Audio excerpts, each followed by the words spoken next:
Let's start here. That whole time before Beauty and the Beast got into development and was made as a film was a really interesting time. There was this tremendous kind of dynamic happening with the executive structure at Disney, bringing in Michael Eisner and Frank Wells and Jeffrey Katzenberg.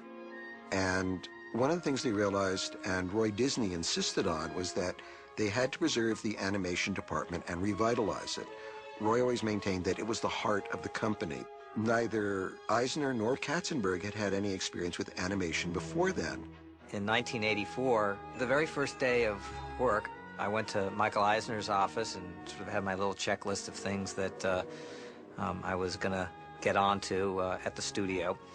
And I was at the door, literally about to walk out the door, and Michael said, hey, Jeffrey, before you go, one more thing. He said, come on over here. I want to show you something. And he walked over to the window of his office and looked out and said, you see that building over there? And he, that's where they make the animated movies. And I went, really? And he said, yes, and that's your problem. So that's my introduction to animation. Jeffrey came in to really take on the studio and make the studio work. And the first thing he thought about was live action. And if you look back at this period of time, they made tremendous low-budget comedies. Bette Midler and Richard Dreyfuss, finding these actors who had had a career and reinventing them. Animation was occupying some of the most important real estate on the Disney company lot, and Jeffrey needed it for the live action business that was growing. The animators were moved off the lot. We got delegated to a warehouse somewhere in Glendale. I was out for a week or so, and I remember coming back, and I ran into one of the other animators, and they said, yeah, he said, did you hear? They're moving us off the lot. And I was like, no, you're kidding. They wouldn't do that. Why would they do that? And I thought it was a joke.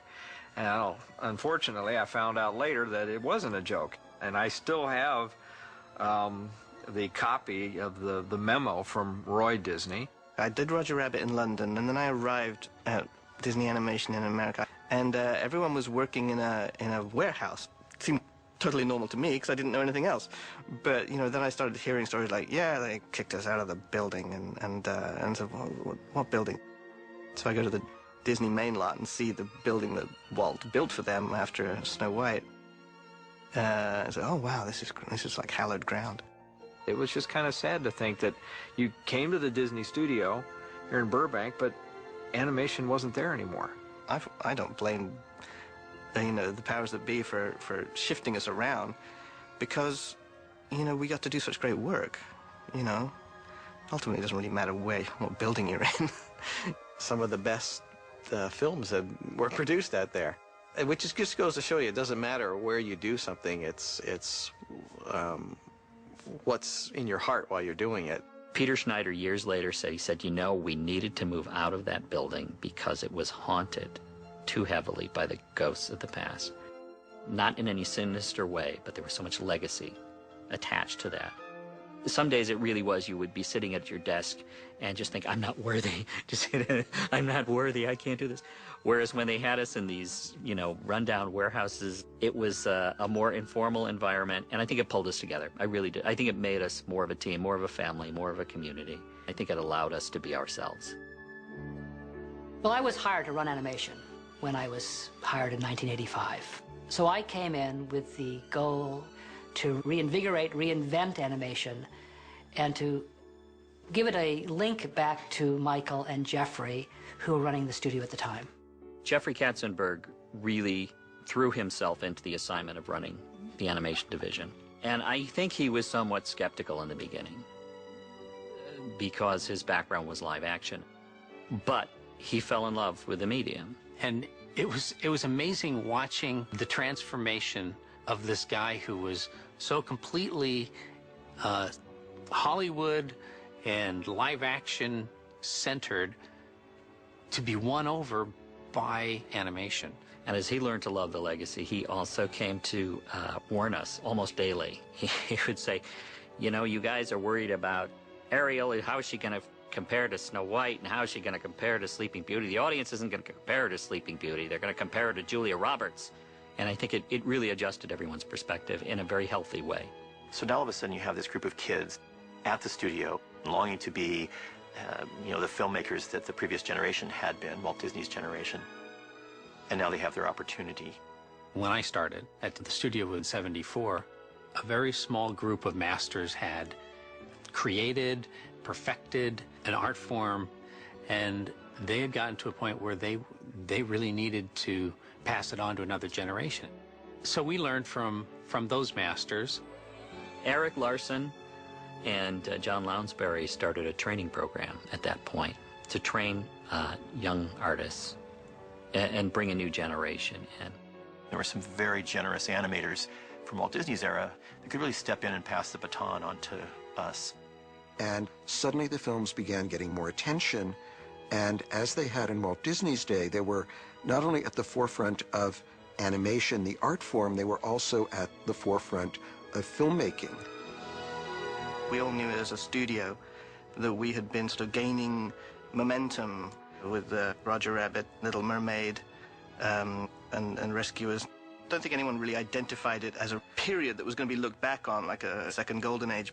Well, the pressure to fill the pipeline with movies, driven by VCR sales and just the demand for movies at the box office, kind of drove the idea of getting more new ideas. So I got this phone call from Jeffrey Katzenberg and Peter Schneider, and they asked me to jump in and develop a fairy tale called Beauty and the Beast. It was certainly the greatest love story ever told, and we thought, okay, there's something here, we've got it, and we're up for the task. But I don't think any of us ever knew what we were in for, and it was quite a wild ride. And so we came up with the idea of Beauty and the Beast and brought in writers and started writing it.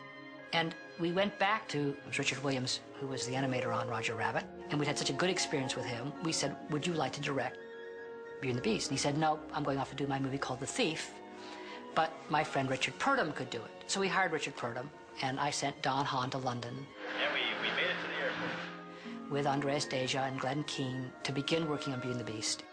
And it was a non-musical. There was an excitement that we were going to use an English director. She says, after all I've sacrificed for this family, and she does this with the hairbrush, getting the hair out of the brush. All I've sacrificed for this family. Richard Purdom had his own commercial studio. He had a great style of drawing, and he seemed to be a natural fit as an animator. And so we all went out there. It was the first time I'd ever been outside of America as well, and it was just like, wow, my eyes were opened. Don Hahn brought my wife and I and our 2 kids, and we got a little place in Primrose Hill, and I'd walk through down past the London Zoo, and I'd see the wolves and animals there, which I would draw, and ended up using a lot of that influence on the Beast. For me, it was all such a big adventure. So, they began a new life in a humble cottage in the country. Beauty and the Beast is one of the oldest and most universal fairy tales around. There are any number of variations on it, and it exists in pretty much every culture. But that doesn't mean that it's a story that's easy to tell, particularly not visually. And then Beauty and the Beast was kind of lying dormant in the Disney morgue for a long time. Walt Disney tried it. It was always the same problem with that story. Yeah. It's a tough one. It's basically a story about a girl who keeps coming to dinner and keeps being asked to marry and saying no. That's pretty boring, you know? And I saw it with Richard Purdom, a great respect for the original story, the classic story, and he really wanted to stay very true to that, and with noble intention. It was going to be much darker, set in sort of an 18th century France, and a small but very talented group had worked on it for about 6 months. He spins slowly. As he slows down, he spins the other way. Yeah. Oh, that's like this. He sees the wolf. Yeah, show the wolf, like coming right up the camera, like coming right at him. And then the horse comes up and he's riding backwards on the horse. Now, yeah, that's funny. I mean, I did this whole wolf fight and storyboarded sequences, and as well as Hans Bacher and Andreas and Tom Cito, a number of artists all worked really hard on this. And they brought the first 20 minutes back to show Jeffrey and myself. Once there was a widowed merchant who had a beautiful home and many fine ships sailing the seas. We were all waiting to hear how it went, and Don came back and sat us all down at the studio there, and he said, well, I've got some good news and some bad news. And the bad news is, see, throughout the whole movie, and we have to start over again. But the good news is we planned this great field trip to the Loire Valley, and we're going to do research. We went down and we drank wine, and we toured through chateaus, and we took pictures, and we just absorbed all this amazing architecture and countryside from France, a lot of which ended up in the movie.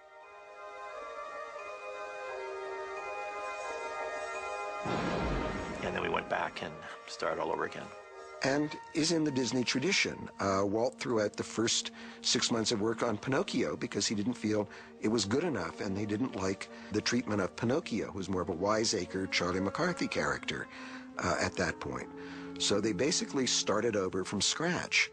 And for me, that was the big decision. Should we change the leadership? Should we bring in different people? And we've done that traditionally a lot in animation. We've made directorial changes, acting changes, all sorts of changes to try and energize a project when it's not quite going in the right direction. And we did that on Beauty and the Beast. And in retrospect, rightly so, because it didn't have that pop, that kind of entertainment value. And the rather be lucky than smart, thesis of life, as Beauty crashed at its sort of stepping out is exactly the time when, Howard and Alan were sort of at the best of their work. Howard Ashman and Alan Menken had had great success on Little Mermaid, and they stepped in and started to musicalize it. And it was clear that music was an essential part of this. And we came up with the idea that maybe Howard should just take over Beauty and the Beast. And so Jeffrey buttonholed Howard, as only Jeffrey can do, and convinced Howard to write the songs on Beauty and the Beast with Alan. And I felt an inordinate amount of confidence that we could do something really special. I don't know why, but I guess maybe in your gut sometimes you know things. I felt like there were some really good people involved. So we hired two young story artists, Kirk Wise and Gary Trousdale. They had just finished doing something called Cranium Command down in Florida, a very nice little 6-minute piece, and we threw them into this. And it happened that fast. It was like we were looking around like, there's a hidden camera, huh? And it was that quick. We learned that there had been turnover with the creative leads, and they were they were minus a director again. We were not the first choice. Rob Minkoff, I believe, was the first choice, and he said, "Well, okay, I'll do it if you give me complete creative control." And I'm sure after the executives stopped laughing, they went to their second choice. And they said, okay, Kirk and Gary did this Cranium Command thing, and they didn't screw it up. If we sit on them and really watch them, we'll give it to them. So that's how we got in. And, it was, our jaws dropped. It was just one of those really rare opportunities that only comes along, a couple times in a lifetime. And even though we were both, scared out of our minds, we knew it was something that we had to do. We made them the acting directors, because we didn't want to trust them with this movie and call them the directors. We called them the acting directors. Which doesn't mean that we directed the actors. It meant that we were kind of supposed to act like directors, and maybe direction would happen. The last pedal, he takes his pointer and goes whack. He goes tink against the thing. Falls from this row, tink. Fortunately, it did. But yeah, it was like a 6-month probation. It was kind of a big deal that they called us in after the storyboard had gotten up and the reels were more or less bought off on, and it was Jeffrey. It's like, all right, you guys have been doing good. You're going to be the directors now. And, so it was like, okay, we're real boys. Yeah, maybe it was a bit of a leap in it, but they were just, stars waiting to happen. So, yeah, it was theirs to lose, and I think that's probably the way I said it to them. Come on in, help shape this, pull the team together, show your leadership abilities. And they really did a spectacular job. Make no mistake about that. Kirk is just a really sharp story sense. It'd be wonderful if we could do this all in one shot. It'd be wonderful if we could go down from the ceiling, down to the drop to the floor, and get into this. Yeah, have them dance into camera. You can't talk to him very long without realizing, wow, this guy's got a good beat on entertainment. And with Gary, his drawings were just inherently funny. They were easygoing people, fun people to work with.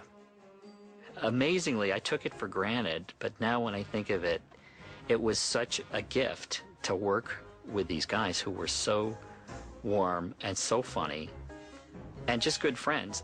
That joy and that humor that they are so capable of, it came through on the screen. So that's what happened on Beauty and the Beast. We changed the fundamental mixture of the people involved. Howard and I were really excited that following Little Mermaid, we were going to be working on Beauty and the Beast. And we started working on story sessions, trying to figure out how we're going to adapt it as a musical, and then turned to writing our first song, which was, I believe, Belle. Bonjour. Good day. How is your family? Bonjour. Good day. How is your wife? I need 6 eggs. That's too expensive. There must be more than this provincial life. One of the things that was really exciting about starting Beauty and the Beast was the sense that we had a completely fresh start. And suddenly here was the chance to take this material and really kick it up a notch, make it a full-out musical, develop new characters and new scenes, an entirely new movie.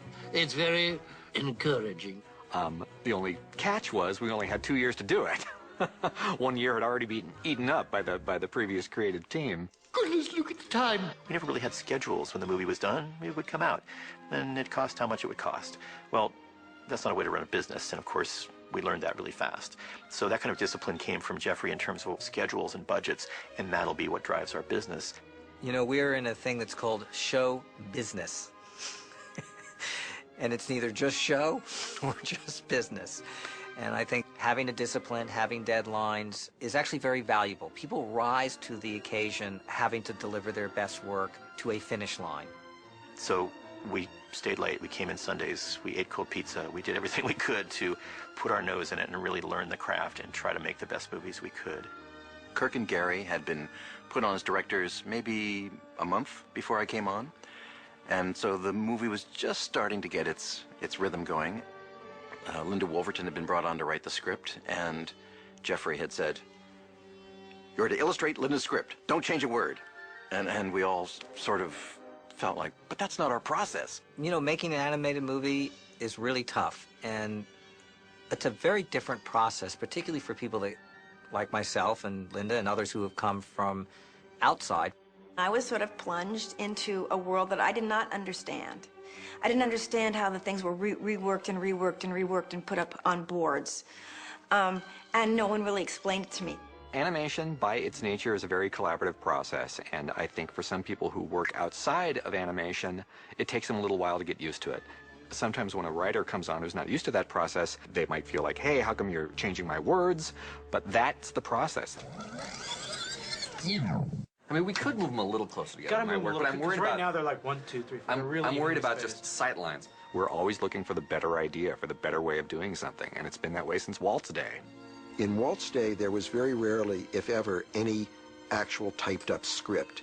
He wanted the artist to work from storyboards, and very often he would make them do something entirely in mime and then add dialogue only when they needed it. And on Beauty and the Beast, there were a lot of fights when the directors and story crew basically said, yeah, you tried it this way, now we're translating it into drawings, and we're going to be reworking some of it, and we're going to see what works visually as we develop it.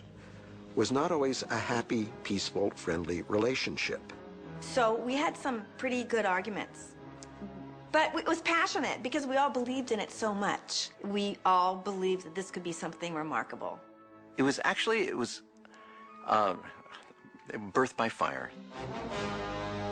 And it came to a head at one point in a big meeting. Linda was saying, they're changing my writing, and I was saying, but we have to do our job. I would write a scene a certain way, and then they would storyboard it, and I would go the next day, and it was entirely not the scene.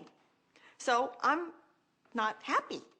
And Peter Schneider, with his Solomon-like wisdom, said, all right, it sounds like the two of you have to work more closely together, work in the same room. And so it was like, both of us.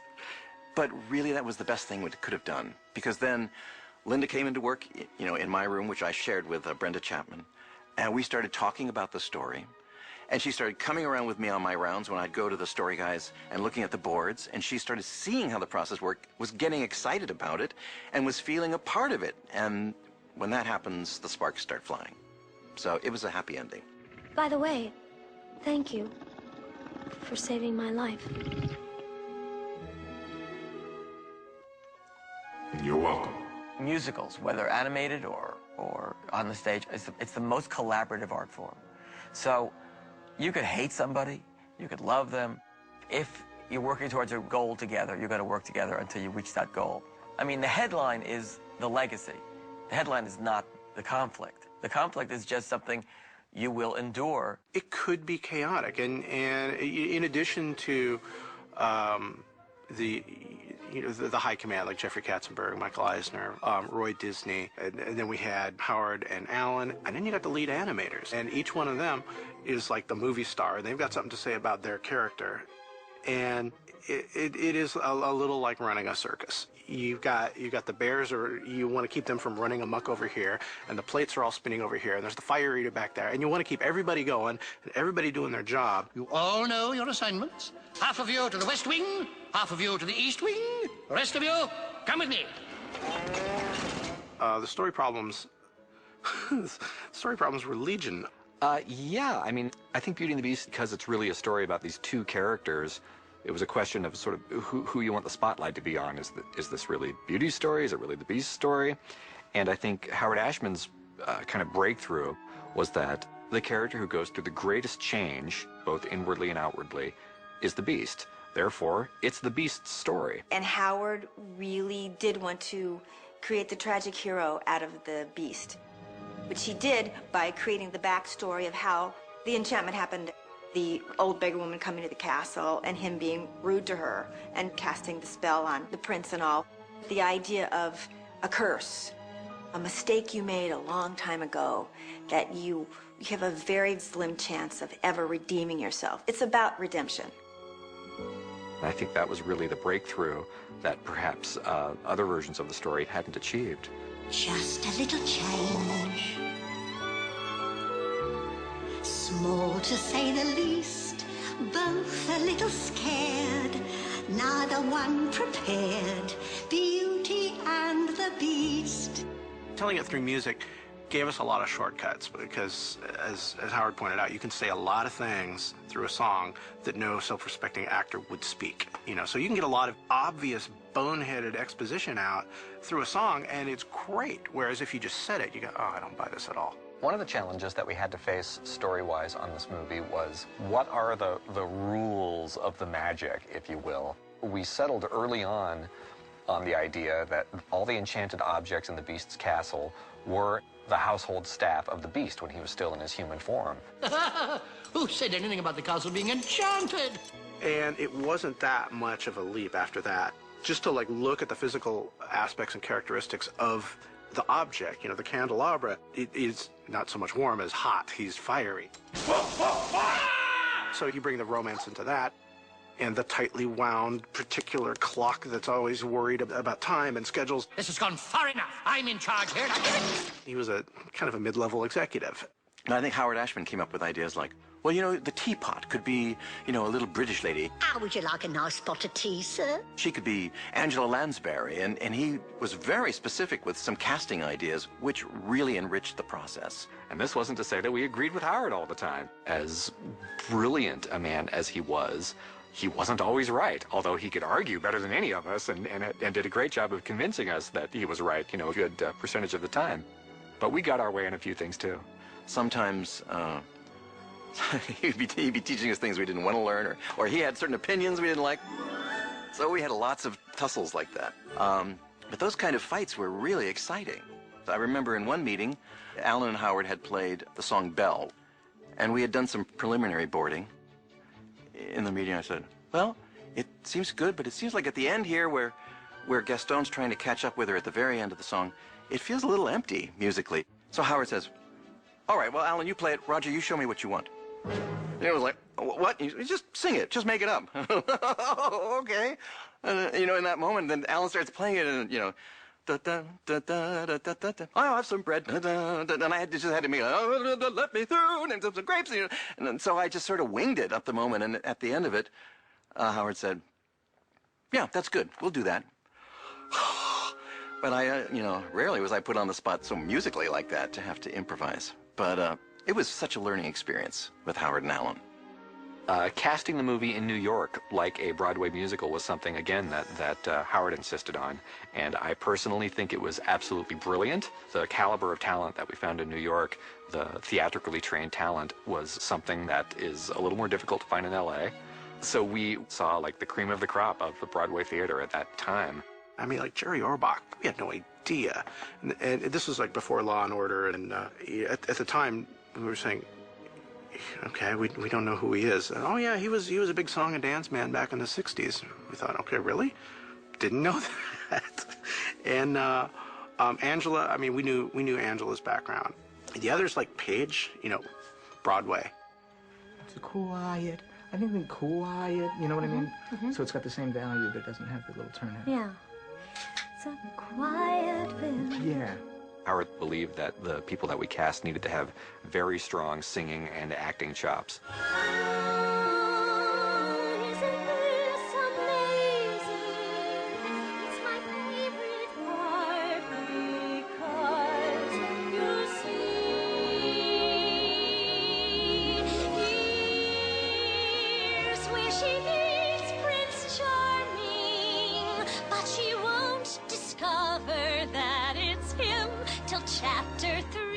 In Beauty and the Beast in particular, he really had his characters perform their numbers.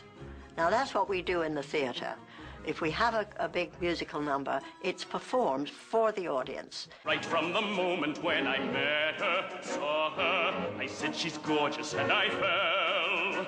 Here in town there's only she who is beautiful as me, so I'm making plans to woo and marry Belle.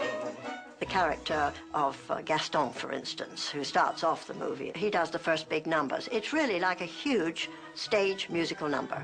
And he's bounding all over the place, and he's shouting at the top of his voice, and he's got a wonderful voice, and it works, you know. This is a Broadway show.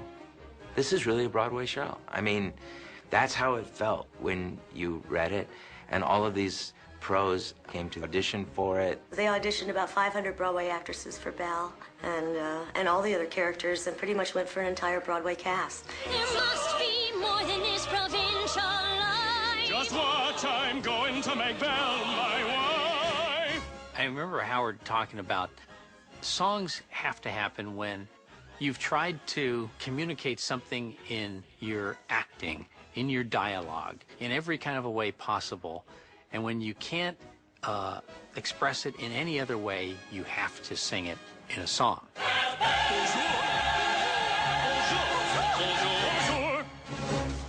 But with Beauty and the Beast, there was this one point where we needed this moment where Belle falls in love with Beast. It just wasn't clicking. And he wrote the song, There's Something There.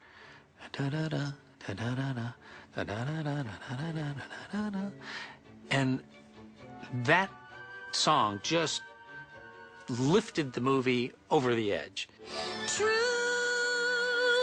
that he's no Prince Charming, but there's something in him that I simply didn't see. As soon as that was in there, it's like, I believe this is real.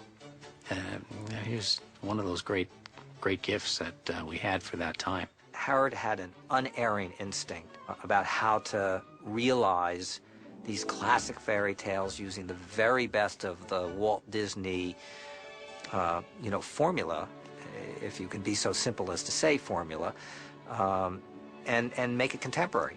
If we had two guardian angels, it was, Howard Ashman on one side and Walt Disney on the other. Howard did bring a tremendous sense of storytelling, a tremendous sense of musicality to these projects.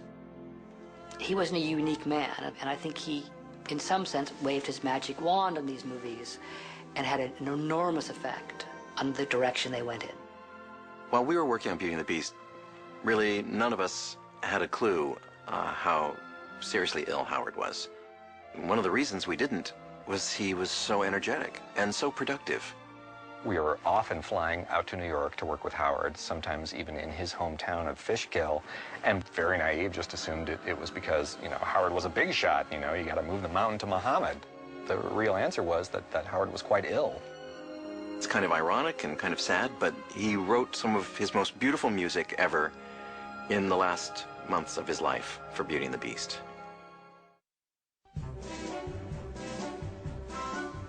The Disney artists of the 30s and 40s were discovering that art form and inventing it and creating it. The younger artists who came in on Little Mermaid and Beauty and the Beast were rediscovering it, doing something new, were reinventing what the Frank and Ollie and Mark and Ward and Milt and Titla and Babbitt had done decades earlier, but were doing it in their own way, with a different kind of story, with a different kind of storytelling. That was a period in my life when I was really trying to study Disney animation as much as animate. I would go down to what they called the morgue, the animation research library, and get out old animation from Sleeping Beauty and Cinderella and things like that, and really study it to see how it's put together. So there's a definite connection which is still there. We still hold those guys in tremendous awe and respect, because if you think about it, all we really had to do was stand on their shoulders. Those guys made it up. We couldn't have done Beauty and the Beast without that link to the past, without that whole Disney lineage, that line that went through all those pictures. All the inexperience that our young crew had, we came just out of art school, you know, and here we are stepping in the shoes of the 9 old men trying to do an animated classic. So we needed a few movies to get our feet wet and gain experience, and that actually happened. Looking back at these movies now, Black Hawk and Great Mouse Detective, Oliver and Company, Roger Rabbit, Little Mermaid, each one is better than the other, especially technically, animation-wise, just giving us a chance to crawl into our character, learning to express yourself, because animation is really hard. It just takes a long time to become a good animator. It's a culmination of years of extraordinary work. All these artists grew and learned their craft, and then they applied that to Beauty and the Beast. You know, Belle, there's not a girl in town who wouldn't love to be in your shoes. Andreas had his work cut out for him doing Gaston, who had on one hand had to be handsome, and on the other hand had to be incredibly evil. That's an interesting challenge in animation. I think every animator had their own challenge. The Beast, you know, how are you going to draw the Beast? There was this Jean Cocteau version who was a great Beast in the live-action film. And you almost think, like, how can you plus that, you know? And I remember Glenn going to the zoo and drawing a variety of animals, gorillas and bisons and all kinds of weird animals, mixed them all up. So he had his design issues, you know, with the character. Dinner is served. The objects, I think, steal the show for me in the movie. I know they had a little bit of a hard time at the beginning trying to come up with, well, how do you move an object that doesn't really have legs and arms and eyes, you know, yet you need those features to express feelings. It was all, like, not just run-of-the-mill, you know, enchanted feather dusters and candelabras and clocks and things. How do you let the audience come along for the ride with you and believe that these things can actually sort of bounce around, but yet are still a clock? There's some interesting sort of fine lines that you've got to, like, walk. Can you imagine? He asked me to marry him. Belle fits into what I call our new style of princesses. A lot of the earlier princesses, you know, Snow White and Cinderella, things would happen to them, and they were more reactive. And I think starting with The Little Mermaid, Ariel, they tended to be more proactive. They were more involved in the story. She was her own person and had her dreams. She's intelligent, beautiful, you know, just all those wonderful qualities that you would expect in a Disney leading lady. I'm speechless. Just as the animators begin with reality and caricature it and exaggerate it, so the designers and background artists and inspirational artists caricature the real world they saw in France and turned it into a fairy tale version that is more what we'd like to think of as France in an earlier time than reality could be. I like the fanciful qualities of it. I like that it isn't anywhere specific. It's like the design of Belle's castle. Well, you know, it's not a French castle or an English castle or, you know, it's just a castle. It's a fanciful place. And I like that about working in animation is that we can create new worlds. We looked at Bambi, we looked at a painter Fragonard. I looked a lot at just classical paintings and the romantic painters to get that feeling. And you'll notice the softness to the backgrounds, not quite so crisp, not every detail, keeping things a little more painterly. All those things kind of help to integrate the characters into the backgrounds and create a space for them to play in. There came a certain point along the course of production where everyone realized that it was starting to come together. And when the first color scenes started to filter through the pipeline, we got a little goosebumpy. We started to think, hey, maybe we're doing something right here. As the Beast was beginning to come together, I looked around me, and it was happening for everybody. Their characters were coming together. The color, the story, the music, everything. I think we all realized we were working on something really special. Bonjour! Bonjour! Bonjour! Bonjour! The publicity machine was pretty amazing on this movie, and we had the benefit of Roger Rabbit, which began to see things like a McDonald's tie-in, for example, or Little Mermaid. You certainly saw toys and puzzles start to happen, but they really figured it out for Beauty and the Beast. The key to making these movies an event is, first and foremost, a great movie. You can't have all the ancillary stuff without that. But it's also getting the word out and being proud about your creation and not hiding it. So for the first time, I think we were really pushed into the limelight as filmmakers. 2020 came in, and they shot all around the studio. They interviewed all of us. We're pretty excited for animators who basically spent all their time in their room at their desks drawing. This was an amazing experience. I was invited to go to New York with Glenn Keane, and Jeffrey had put together a kind of a small rollout show, if you will, early in production for some of the national press that are based in New York. And Paige O'Hara was there, and she sang one or two songs from the piece. And hopping all on the plane, flying out there was exciting. It was like a big field trip that we all get to go show what we did over summer vacation to everybody. And so there was a momentum. You could feel there was this energy. It was just a lot of fun.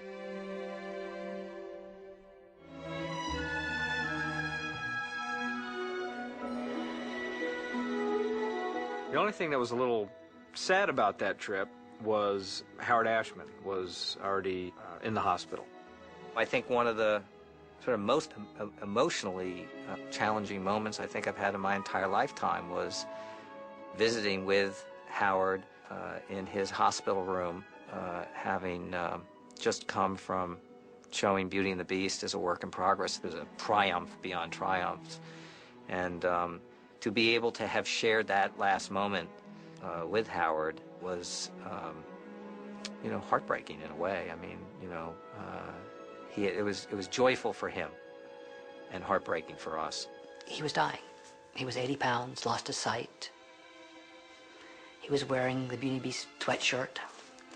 And we all said our goodbyes and realized that this was it. Howard would die, and he did die 4 days later. But we got to tell him how important his contributions had been and how important he had been to the whole process. Howard, he just lived long enough to get the songs recorded.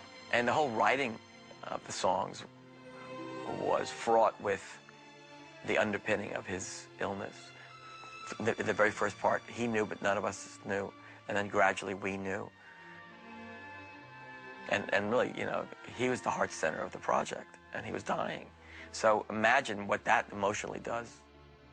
You know, when I wrote the score, I'm sure it lent a lot of extra depth. Talk about sweet and sour, talk about hot and cold, talk about happy and sad, all hitting at the same time. And it was very intense.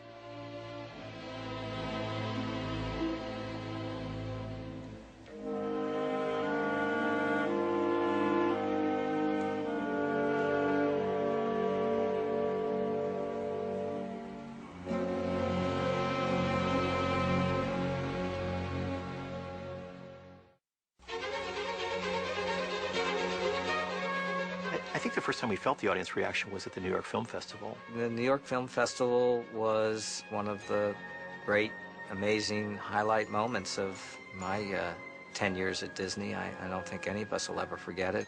Oh, the New York Film Festival. It was just an experience of a lifetime. That's, I think, really the first time I realized that we were going to be the classic that it turned out to be.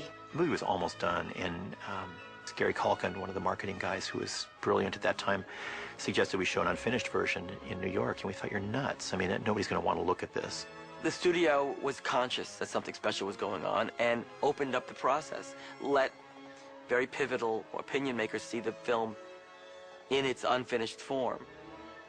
We kind of felt like we were magicians who were going out on stage, you know, showing how there was actually a hole in the hat, and this is how we get the rabbit out. But what it did was remind people how these movies are made. They're handmade, beautiful handwritten letters, pen and ink on paper. You know, they're beautifully done.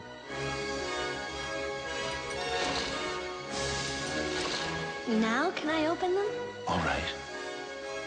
Now. I remember going to Lincoln Center and standing up on stage and introducing it and say, you'll see some things that are in pencil test, aren't quite painted, and I'm going, we are out of our minds. And we ran backstage and up into one of the opera boxes and sat with Roy Disney. So there's Roy and Kirk and Gary and me, and the movie started playing, and we were having flop sweat. I mean, it was really like, we have to be nuts doing this. And the film crew from 2020 was following us around to film our failure. And when the first number was over, people broke into applause. We thought, well, that's nice. Oh, yes, that's very nice. And then when Be Our Guest was over, there was more applause. And it was like this party, almost. It was like a Broadway show, and people were reacting to it like it was a live performance.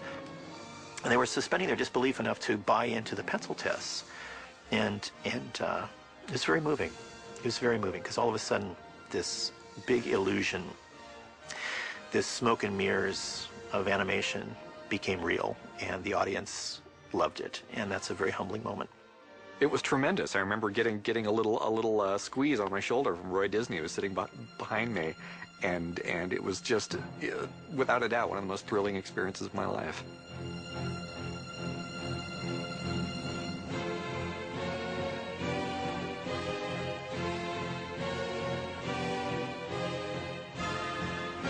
Well, when it opened, we had been like running so hard for the finish line that we had the premiere, and then it was out, and we're listening for the opening weekend numbers, and they came back good, and we're like, great, and it kept going, and we were watching it go, and we were watching it grow. The reviews were tremendous. We could not believe just how warmly it was embraced, not only by the audience, but by the critics as well. It was exciting. It was really mind-blowing. It was a film of so many firsts. We actually won the Golden Globe. It was the first animated film to win for Best Picture. The buzz was going around about the Oscar nominations, and people were talking about Beauty and the Beast. It's like, you know, could it happen? Could it really? No, come on, really? And that morning, I got up at like 4:45, and I'm like walking to the TV in my pajamas, and I got the volume on really low because my wife and my son, who was I think 4 at the time, were still asleep. And watching it, and he read our name off, and I was like, I want to yell, but I can't. And, you know, got dressed and went to work, and I got a couple bottles of champagne, and got there. They had the orange juice and the champagne, and I was like, okay, I see where today's going. I've still got my big champagne bottle with the date on it that it was nominated, and I've got that on my desk, you know, and I'll never forget that. I mean, that was a recognition. It was a true compliment to the animators, to the director, Kirk Wise and Gary Truesdale, to Don Hahn, all the animators, everyone who literally sat there for over 3 years, people who normally don't get the limelight. That was a great thing, because they deserve that. It's almost indescribable what that meant to people working in animation. You know, we had all grown up, obviously, influenced by animated films, but, you know, everyone working in animation is also in love with the art of film itself, and that obviously includes the entire history of live-action films. So to be considered in even the same ballpark as the live-action movies was a huge honor and something that never had happened before. It was a Very exciting moment in time, and you know, here we are now, almost 20 years later, and you know, for the first time, here's a movie up being nominated as a Best Picture. Well, all of us always felt that animation was a legitimate movie form. You know, obviously, we all got into it because we all loved it. And everyone always kind of felt like you were kind of the Hollywood stepchild. But when Beauty and the Beast got the nomination for Best Picture, I do think everyone felt kind of vindicated in some way. He got a little flack. There was some, you know, in the Hollywood community that kind of, you know, what is this, you know, going on, a animated film getting Best Film, you know, but why not? You know, if people, the audiences across the country, across the world, embraced it and felt that this was truly one of the best movies of the year, why not give it an Oscar nod? Bravo! That was wonderful. Should we have felt like, oh, it's about time? No, I just think, all of us were just really proud. I just think there wasn't any of that at all. It was all just a really sort of, just an excitement. And I felt happy for Howard's memory. All these ridiculously heady experiences going on. Oscars and Globes, and the Grammys, and opening nights and hit records. And oh my God, it was pretty exciting. We didn't win the award, but we'll always have been the first to have been nominated.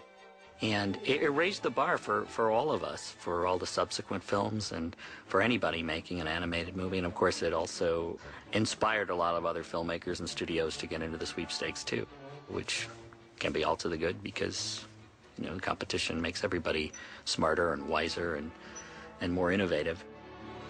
You know, perhaps there's something there that wasn't there before. One of the things that Beauty and the Beast did was it made it actually okay for grown-ups who were unescorted by children to go see an animated movie, you know, on a Friday night, on a date.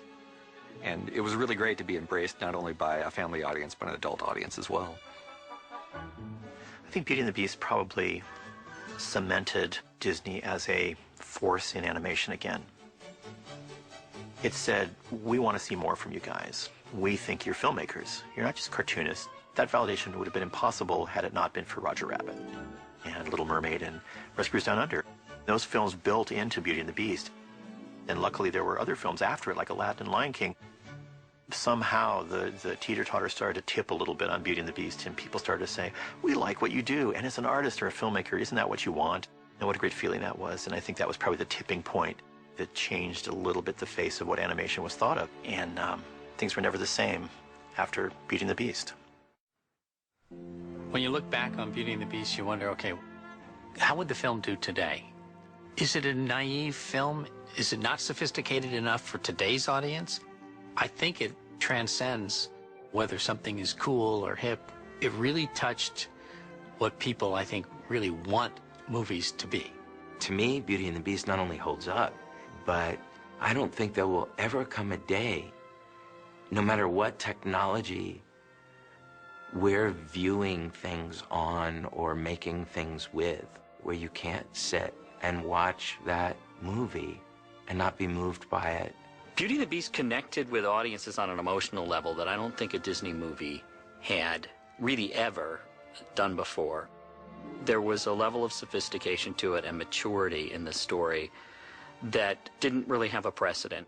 As a animator, I look back at it and there are certain scenes I want to go back in and fix. But as an audience member, it's probably one of my favorite films to watch. It's really the first film where I got choked up at the end. I would say that was the highlight of my career. I mean, I loved working on all the characters I worked on, and I actually feel like my animation improved even after that. But that one is the one that I think I hold the dearest. That experience working with all those great artists to make that film just really is the highlight for me. It's like the last of the Red Hot, fairy tales. And this was the last time that Disney had all of our guys, all of our A-team in one production. It was not long after that that Jeffrey Katzenberg said, okay, we're going to do 2 movies at the same time. We're going to do 2 a year. And so that effectively split the crew down the middle. Glenn, you're going here. Andreas, you're going here. Ruben, you're going here. Mark, you're going here. We had a great team. We had everybody. I mean, we had all the great story guys, all the great layout guys, all the great animators, all the great painters and art. You know, just everybody. Chris Sanders, you know, he wasn't the head of story. He was just like, he was a story guy, you know, and he goes on and he directs Lilo and Stitch. Kevin Lima went on to direct Tarzan. And then went off and did Enchanted. Brenda Chapman has done Prince of Egypt and is doing The Bear and the Bow. Roger Allers, who went on to direct Lion King and write the stage show for Lion King. Kirk and Gary, the directors, went on to direct many movies after that. Kelly Asbury went on to direct Shrek. Glenn Keane, who is Glenn Keane, I mean, he's like a demigod of animation.